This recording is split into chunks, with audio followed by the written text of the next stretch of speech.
Hola, soy Carla Somoza Ibarra y fui invitada por el doctorado en Ciencias Sociales de la UAM Xochimilco para reflexionar sobre la función de las ciencias sociales en el análisis de la pandemia del SARS-CoV-2, mejor conocido por el nombre de COVID-19.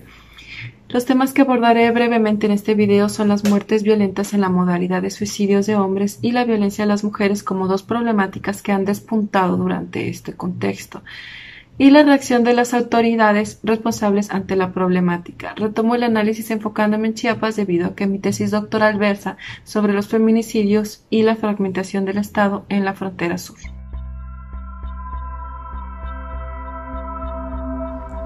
He documentado por medio de notas periodísticas los suicidios masculinos en espacios abiertos y cerrados. Durante los meses del 1 de marzo al 31 de julio del año 2019 ocurrieron 35 suicidios y 5 tentativas de suicidios masculinos. En ese mismo periodo, pero durante la contingencia del año 2020, sucedieron 62 suicidios más 9 tentativas de suicidios, superando el índice de suicidios masculinos del año 2019 desde mediados del año 2020 en el mes de mayo durante el mismo periodo.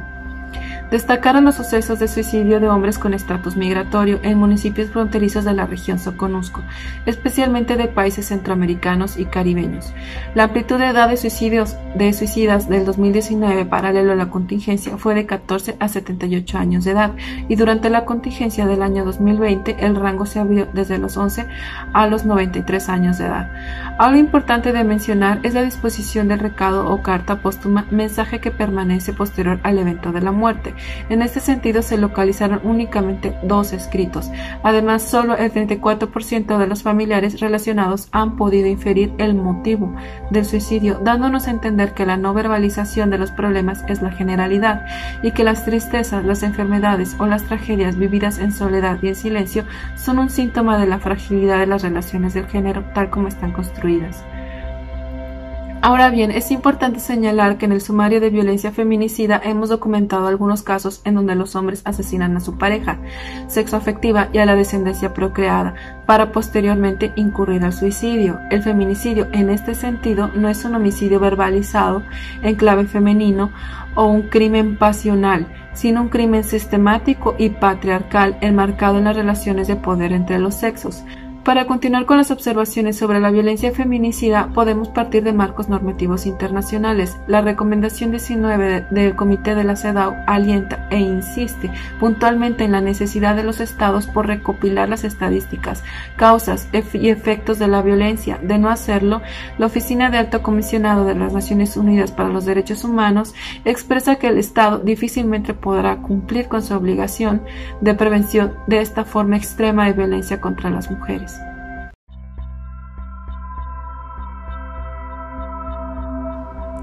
El problema de la violencia contra las mujeres se ha agudizado durante el transcurso de la pandemia, debido a las circunstancias de convivencia que se derivan del confinamiento. El aislamiento obligatorio como medida de salud pública para evitar la propagación del virus exacerbó las condiciones de vulnerabilidad de las mujeres ante situaciones de violencia. El confinamiento creó las condiciones idóneas para que los elementos de violencia contra las mujeres se potencien. En México, organizaciones de la sociedad civil han denunciado la falta de transparencia y certeza de los datos oficiales relacionados con la violencia contra las mujeres. Así surgió la iniciativa Nosotras Tenemos Otros Datos, movimiento que aglutina diversos observatorios y organizaciones de todo el país para denunciar la violencia contra las mujeres en el contexto de COVID-19. Entre las circunstancias que han agravado la problemática se encuentra la falta de compromiso del Estado mexicano para atender la problemática mencionada y el menosprecio por las instituciones que atienden las problemáticas relacionadas con las demandas de género. Una de las acciones que provocó mayor indignación entre las activistas feministas, además del recorte a la Comisión Nacional para Prevenir y Sancionar y Erradicar la Violencia contra las Mujeres, fue la reducción del presupuesto del Instituto Nacional de las Mujeres. El recorte constituye el 75% de su presupuesto, situación que afecta severamente a los estados y municipios para el desarrollo de proyectos de igualdad de género, en menoscabo al derecho a la igualdad de oportunidades a las mujeres.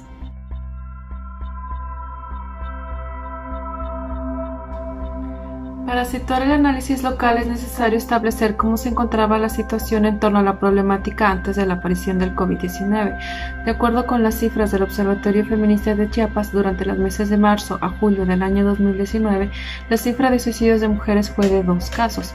En cambio, a partir de marzo del 2020, la cifra de suicidios femeninos ascendió a 12 casos. Todos estos en circunstancias sospechosas.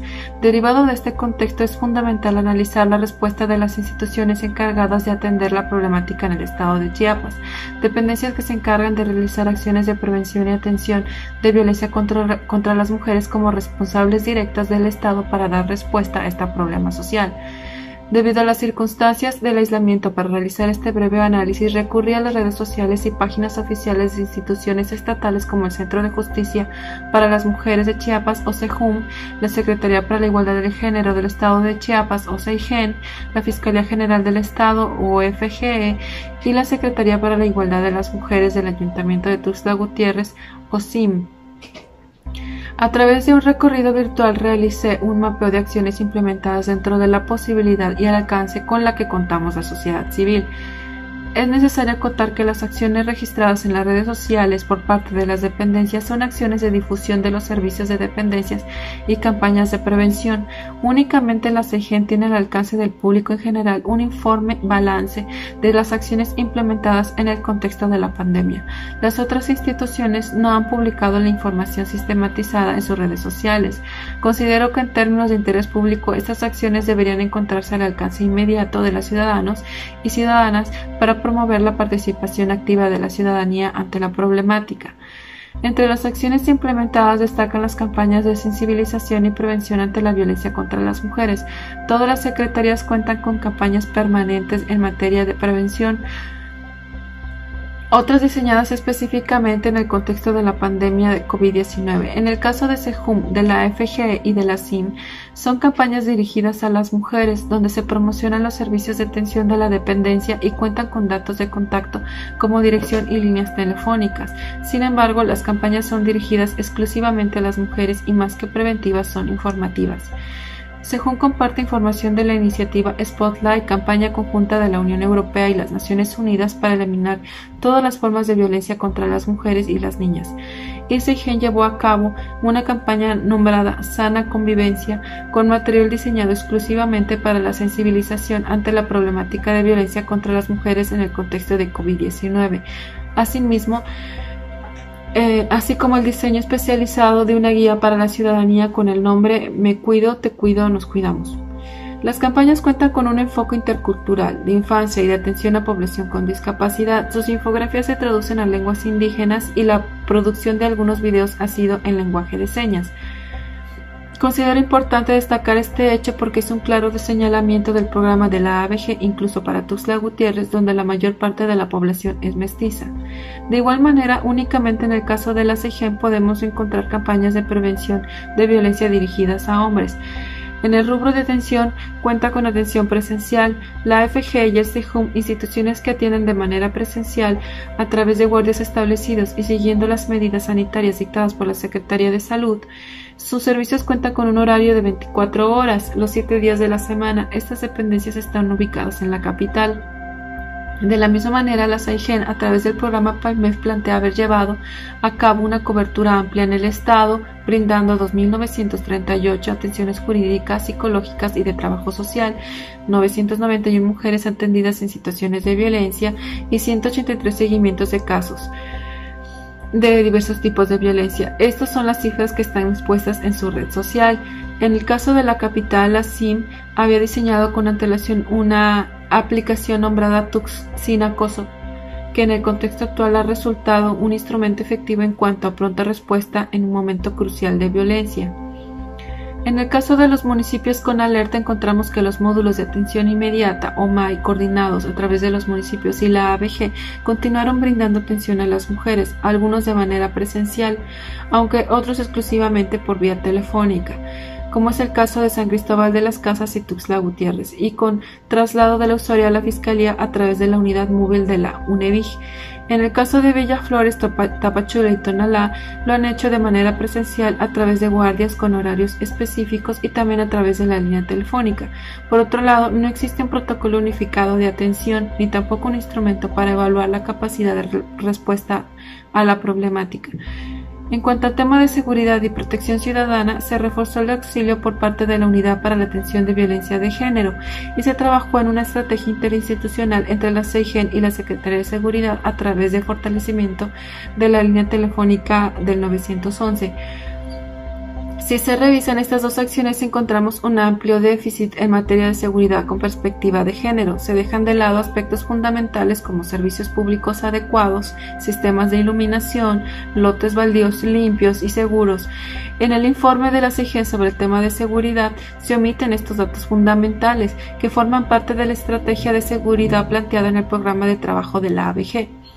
Respecto a los avances de la ABG en Chiapas, en su página oficial los contenidos son los relativos a la acción y avance de los municipios respecto al programa de trabajo de la ABG Chiapas, pero no se encuentra ninguna campaña relacionada con la COVID y la violencia contra las mujeres, y el informe no ha sido actualizado desde enero del 2018, pese a que los informes deben ser trimestrales y deberían estar al alcance del público en su página. Ante esta circunstancia, la ciudadanía desconoce los avances y el cumplimiento del trabajo implementado por los municipios. Ahora bien, podemos enumerar los siguientes apuntes. El gran problema del Estado y la violencia a las mujeres siempre ha sido la falta de respuesta pronta y oportuna, que se ha visto agudizada aún más durante la contingencia. Parte de esta falta de respuesta se encuentra en la voluntad de los servidores públicos, de ahí la relevancia de la formación de cuadros feministas también al frente de las instituciones. Aunado a esto se encuentra el propio temor de infección de las y los servidores públicos que forman parte de la población de riesgo, así como los continuados conflictos internos que dificultan la articulación de trabajo con un mismo fin.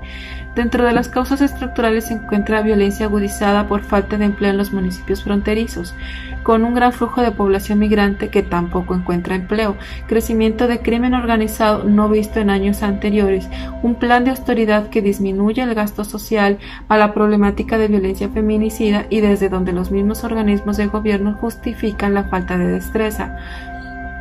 Los recortes que las políticas de austeridad han afectado a programas para mujeres es en este sentido que las políticas de recorte obedecen a una menor participación del Estado, que se traduce en la fragilidad de este, siendo así su acción se da de forma fragmentada y débil en ciertos sectores sociales.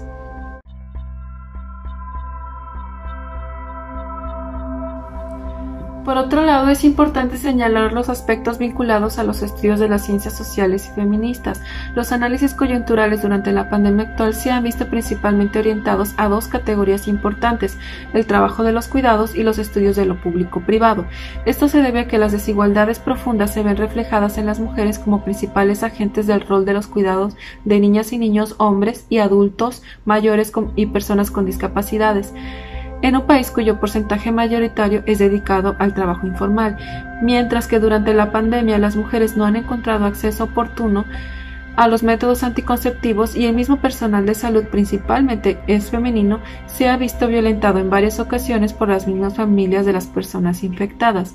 En cuanto al estudio del espacio público-privado, una categoría dicotómica muy polémica dentro de los mismos estudios feministas, se comprende en primera instancia que la escisión de los espacios es una ficción en la realidad. No obstante, hay que recordar que el espacio doméstico, como uno de los cautiverios, no es un lugar de protección y seguridad de las mujeres, sino un espacio de control, represión y violencia sexual. La violencia y el patriarcado están en los cuerpos, las relaciones son las que se mueven y especializan a partir de ahí. Y dado que las relaciones en este contexto se sitúan en el hogar, los dispositivos hacia el cuerpo y de lo político se han y siguen estacionando en este espacio. Por lo tanto, las relaciones de violencia patriarcal se resignifican a partir de los dispositivos de control en la que se sitúan. No hay división real entre la dicotomía público y privado, no obstante la violencia se ha concentrado en el hogar y se piensa a partir de una temporalidad de crisis donde las relaciones sociales se están espacializando. En el hogar se ha vuelto la escuela, el hogar se ha vuelto el hospital, el hogar se ha vuelto la fábrica, el trabajo, la oficina. Una condensación de relaciones sociales se reapropian y disputan el poder en un espacio que se fuerza habitado por la crisis. Hay que recordar que los cuerpos se especializan en función de los tiempos de las crisis que se están materializando en la vida cotidiana. Por último, propongo mirar la problemática institucional recordando que las contradicciones globales no se pueden analizar únicamente desde mecanismos de la política local. Es importante ampliar la mirada a grandes temas que enfrentamos desde las fronteras como el crimen organizado, la migración y la trata de personas en la frontera sur. Asimismo, propongo mirar la problemática desde las ciencias sociales recordando siempre que las crisis sociales en el tiempo tienen efectos distintos a partir de los sexos. La violencia que cruza por el cuerpo de las mujeres siempre será un reflejo de las estructuras sociales en el tiempo. Eso sería todo. Muchas gracias por escucharme hasta el final. Agradezco mucho la invitación a esta reflexión al doctor Ábalos Tenorio, coordinador del doctorado en Ciencias Sociales, y mando un saludo afectuoso a todas y todos mis compañeros. Hasta luego.